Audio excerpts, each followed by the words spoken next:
Anu matirin litpalel im ha'avayanim. Anu, we are permitted, matirin lihitpalel, to pray with the avayanim, with these sinners. What a strange phrase that is. Who are the anu, the we, and who are the avayanim, the sinners? And what's it doing here on the holiest night of the year? These two questions feel essential for us to answer tonight. And the answer feels like a prerequisite to enter into the transformative power of this day. There are historical answers, and Occam's razor demands that we offer them here. The historical answer to this question has everything to do with a desire to heal splits in the Jewish community. First, in the first century, between followers of a charismatic rabbi named Jesus and those who saw those Jews as heretics. And then later, referring to those Jews who had converted during the Spanish Inquisition, those conversos wanted to re-enter into the community. And although many did leave Judaism, many did seek to come back to the community. And so this prayer was a way of maximizing, right, the communal space. We are giving ourselves permission to pray with those sinners. But that historical answer explains only its origins, but doesn't explain its presence here tonight. And though some of you might think there are schisms, and there are now in the Jewish community, that might pit one person against another, and we might need this clause to say, oh, I'll pray with them. For me, for you, for us here tonight. Who is the anu? Who are the we? And who are the avayanim, the sinners? I found an answer to both of these questions, or what I think is an answer, or an answer that satisfies me. I hope it works for you guys. And a number of other insights into tonight in a very strange place, although after Coldplay's inclusion in our high holidays, it might not be that shocking to you. From the Torah of popular culture, in a show called The Bear. Oh, yeah. For those of you who have heard of it, the show is about a restaurant full of really broken people trying to heal and rebuild their lives. In it, a young chef, Carmen Berzatto, inherits his family's Italian beef sandwich shop after the suicide of his older brother, Michael. He comes home to Chicago to run that sandwich shop, leaving behind his world of working in a Michelin star restaurant. He's left to deal with his brother's unresolved debts, a rundown kitchen, and an unruly staff, while dealing with his own pain and his own family trauma. The show was nominated for 13 Emmys. I started watching it and I couldn't stop. I loved it. The Bear is raw, it's naked, it pulls no punches, and it's in your face with how messy life can be. The staff at the aptly named restaurant called The Original Beef, each holding their own resentments and angers, all of them an admixture of different types with different issues, but bound by a love for the business, a love for Carmi's charismatic brother, a desire to honor that legacy, and a sense that working at The Original Beef is what centers their life and gives it purpose. What I love most about the show, and what I can corroborate from my own experience having worked in New York City restaurants for over a decade, is that it opens a window into how unflinchingly messy it is in the kitchen. In the kitchens, everybody has got stuff. In the kitchens, no one is immune from the shadow and the thoughts and the feelings and actions that are just beneath the surface, often hidden from others and perhaps even from ourselves, until the right conditions present themselves, and voila, out it comes, the bear. The messiness of the kitchen and the truth that each one of us brings our stuff feels really true to me, and maybe to some of you. We don't escape having to do the work of repair. No one here is immune from hurting and being hurt by others. We all know what it is to have parts of ourselves that are not what we immediately tell the world about, not our resume building parts, the parts of ourselves that are in the kitchen, so to speak, behind the scenes, parts that we only say to our therapist or perhaps only show to our family. Think early morning on a Wednesday morning. You and your partner have important meetings to get to, and the children are having difficulty getting out of the house, and you kind of get it, right? It's kind of right there. The show centers brokenness. The front of the house where we get our meals is nourishing, but it's pretty. Servers serve you their food. It's all lovely. A maitre d' comes and asks you if you need anything. But the back of the house, ooh. I once worked in a restaurant called Garlic Bob's. It's true. It's true. And the head chef, Babs, was a very difficult person to work with. She had scars all the way up and down her arms from all the burns being around the ovens and the stoves. And one day she could be really sweet, and the next day she could be snapping at you. When you walked into the kitchen, you didn't know what bear would show up. And so, walking into the kitchen, getting messy, the show, in so many ways, is about the often not really understood elements of Yom Kippur. We're here, right, all dressed to kill, as Leonard Cohen would say. But in the temple, when Yom Kippur was around, if you looked at the high priest, he'd be full of blood from head to toe. In fact, the entire ritual is messy beyond belief. The Kohen Gadol, the great priests, and all of those around spend almost the entire day changing out of one set of clothes to another just to become white like this. Because this white always gets messy, doesn't it? And so the show focuses on the messy, on the behind the scenes. If you ask somebody, hey, do you want to volunteer and become a part of a synagogue? They say, listen, I'm loving the shul, but I don't want to see how they make the kosher sausage.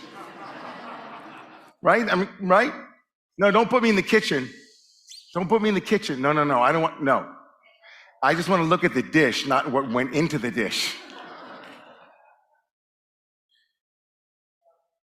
In the Bear, we're all in the messy kitchen. And to answer our two questions, all of us are sinners needing redemption, living in the night, as it were, in our shadows. We are all avaryanim, all of us. But the beautiful part about the show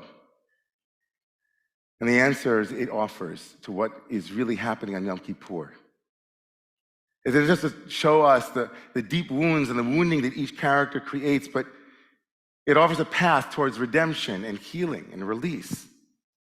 It's true, the show seems to say, people say and do hurtful things, people leave and then they come back. But one thing remains constant: they need one another to grow. They need one another deeply. And despite the fear each has and the shadow each one carries, there's an enduring feeling that each part needs the other part to be whole. Each me needs the we. Right? Anu, anu, anu, anu, anu, anu matirin. Oh, that little word that could, anu. Anu means we, and if you look throughout the liturgy, the we, the anu, weaves its way through. Anu, amecha, vi'ata, anu, anu, anu. Anu means me and you. Me and you, anu, matirin. When we are together, anu, then we are also not only the part of the problem, but the core of the solution. It's the we that heals them in this restaurant. It is the we on Yom Kippur that is the way in. And although it's a small word, it poses a big challenge. Because recognizing that we are part of the problem, that it's not only them who are the sinners, not only them who are making the problems, not only them, that takes guts. At one point in the show, the main character, Carmi, who's been working with Sid, this incredible sous chef, she's an African-American woman, and she's in the industry, and the whole show is so radically beautiful in this way, and the two of them are learning. He's teaching her, and they're studying together, and she's super talented, and he knows it, and he's trying to support her and be her coach and be her mentor, and she makes a dish for him, and it's really bad. And he's drinking it, and he's like, salty. It's like, and he says to her, too salty, too salty, too salty. And he's angry, he's kind of biting at her. And she immediately feels that she pulls away and feels really chastised. And then he immediately starts to rub his hand on his chest, yeah, like this. And she thinks, oh my God, did I give you heartburn? Oh my God, you must have heartburn. And for the first time, maybe in television history, a white man apologizes to a black woman and says to her, no, you misunderstand. This is sign for I'm sorry. Like we're doing tonight here, like this. Anu, he says, Anu, I'm a leader. I'll be first. I'm sorry. That was, too harsh. So sorry. Anu, he said, no, it's not just you, not just me too. I take my part in it. Because Anu means all of us together. Anu is the way of we, and the way of we works. What? The way of we works. Get that? We works. It does. Let's look at a couple of ways that we works. We works because it reminds us that we're not alone in our imperfections. It acknowledges that we all have moments of weakness, doubt, and wrongdoing. When we come together as a we break free from the isolation of our struggles and realize that we are a part of a greater community. We are all human. We are all human, teaches my friend Claudia Gonzalez Romo, Edelman. We are all human. And that means anu matirin. Yeah, me too. Me too. I also do that, just like you. I also lose my temper. I'm also jealous. I also have shadow. And I say it off the bat. I had a friend, I've been writing our shadow statements and writing like in the third person. So I have my little one. I'm not going to share the whole thing. That would be a bit ridiculous. David can have an overly inflated sense of his specialness and uniqueness.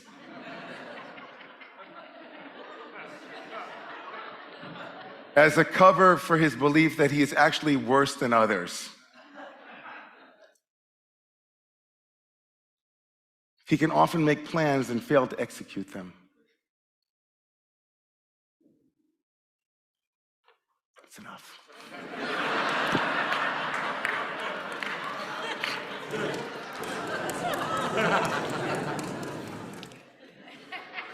I'm selling it later, okay?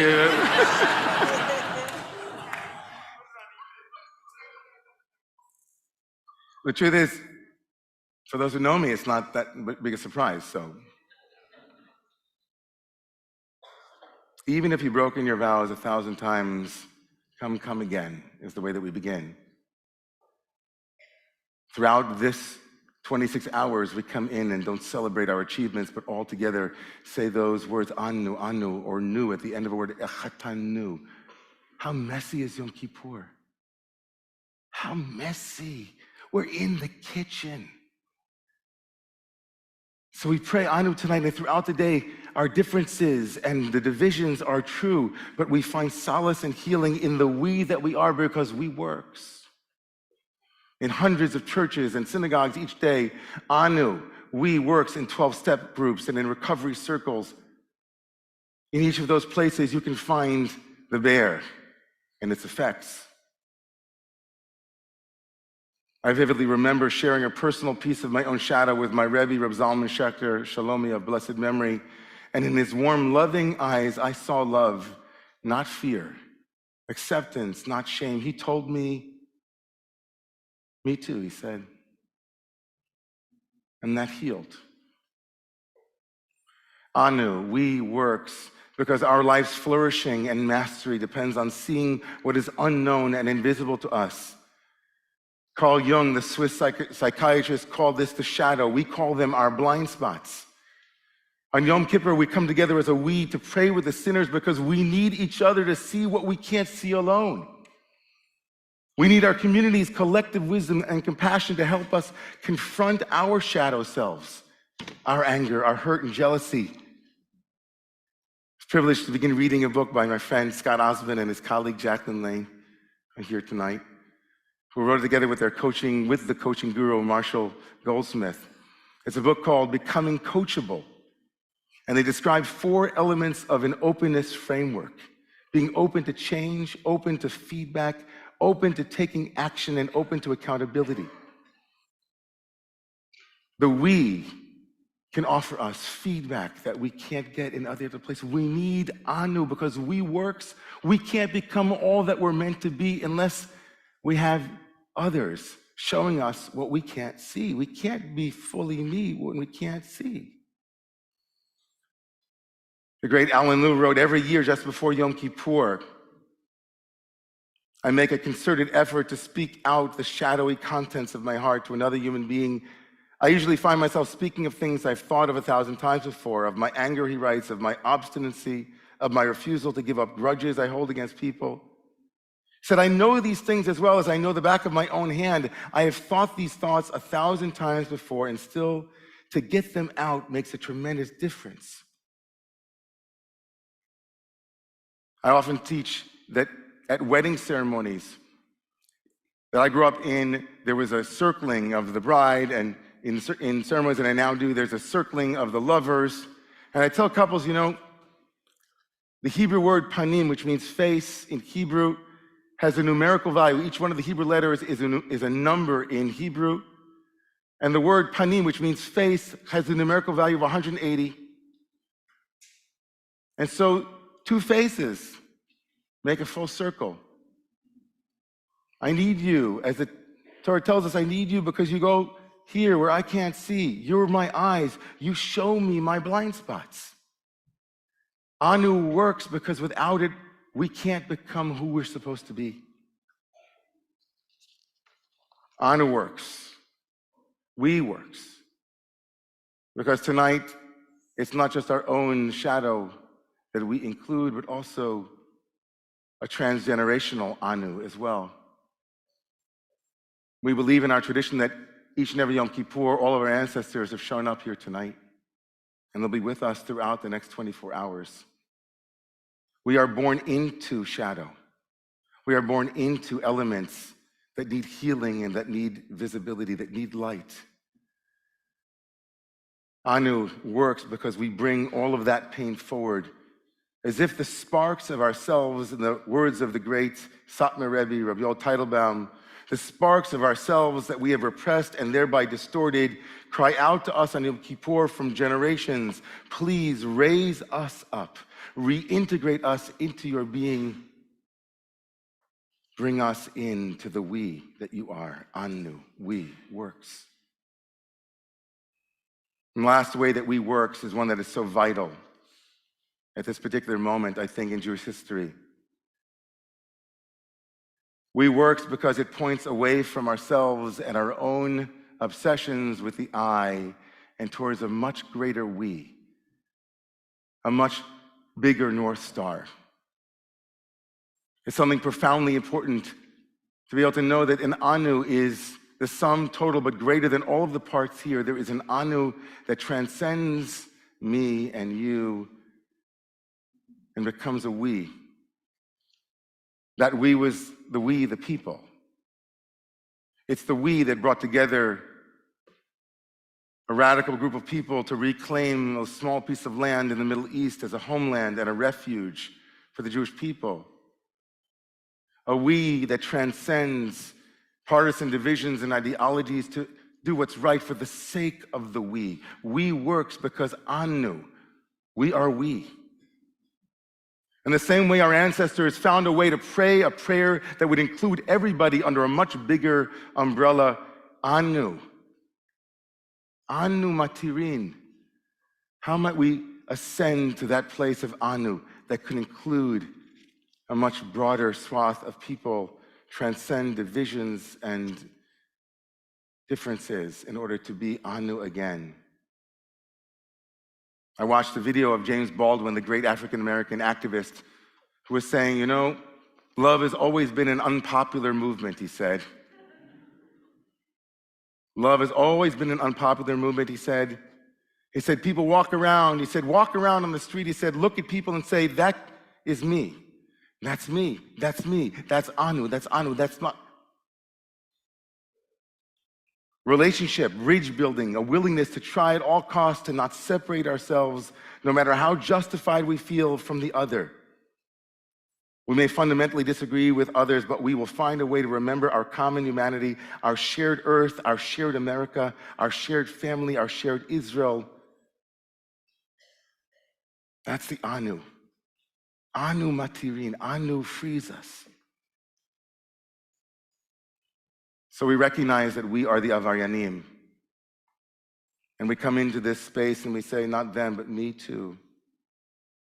We recognize that there's something profoundly human about being able to answer that call. We recognize that anu, the me, needs the we, because without it, we can't see. I'll tell you one last thing, and I know it's late, but I usually go home to eat afterwards, so we're just hanging out, right?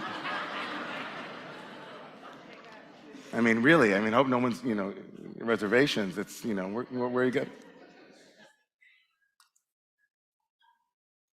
I think, I asked him, a friend of mine dear friend of mine, I have a listening partner that I talk to every week, and we just listen to each other. And I love him so much, and he's been an unbelievable blessing to me in the last year. I find myself wanting to speak to him almost every day, and sometimes we do. And I asked him, what's your core strength, your core genius, your zone of genius? And he said, I want to be free, he said. I want to be free. That's my own paraphrasing. I feel similarly in a way, and I feel like this comes back to, Scott, what you and Jacqueline and Marshall are talking about, which is like a deep desire to be better. Is like, it's heavy, better. Just to reduce the amount of suffering you cause yourself and others, and to maximize the amount of flourishing that you create in the world, right? So that your instrument is in tune with the world. Right, to leave your interactions with other people a little bit better than they were when you started, to leave your imprint in the world, to make the world slightly better because you were in it. And it kind of begins, I think, with a desire to see clearly, yeah? To see clearly, to see ourselves clearly. And one of the ways that I know in myself that I get in the way of that is when I think, oh, that's about them. Oh, it's them, right? It's them. Now, it is a lot of time about them. Let's just let's clear it. Whatever them is. But it's also about us. And so when the bear brings us into the kitchen, and people are bumping into people, and they think, oh, it's his fault, it's her fault, it's their fault, and then they immediately say, no, that was me. And then they say, you know what, we're in it together. Thank you for showing me the things I didn't see. This relationship matters because I get to grow because of that. I really screwed up. I really wasn't my best self. Thank you. Anu matirin litpalel im avayanim. We start off Yom Kippur with that proclamation. If I'm in the room, I'm an avaryan. If I'm in this room tonight, I'm here to think about my place in it, how I participate, and how I might ask for more feedback, more accountability, how I might shorten the gap between my inner world and my blaming world. Anu matirin litpalel mavayanim. It's funny that we wear white. We look so clean tonight.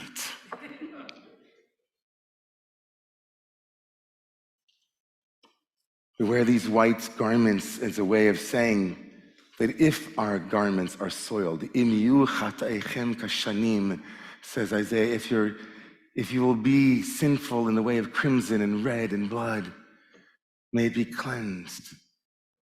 But we first have to see that. See those messes that are crying out for us to care for them and to bring them to the light of day. So I'm looking out at Anu. I'm saying, me too. We too. We, all of us here, with our shortcomings, with our fears, with the things that we hold on to in the places in our lives where we've caused damage, and we say, right? Me, I'll do the first step, me. And I want to say to anyone in this room, and anyone in my life, from the deepest part of my heart, work hard to be better, a better person, to see more of what I don't see, and to ask others to show me more, and to make it bearable, really. Because when it's unbearable, we don't go into the kitchen, we stay out on our table for 2 or 4, enjoy our nourishing meal. But that's not what Yom Kippur is all about, I think. So I'll ask you all in a second to take that in, to take a moment to think about the next 24 hours and what you might learn about yourself if you ask those questions. And then when you're ready, let's rise together.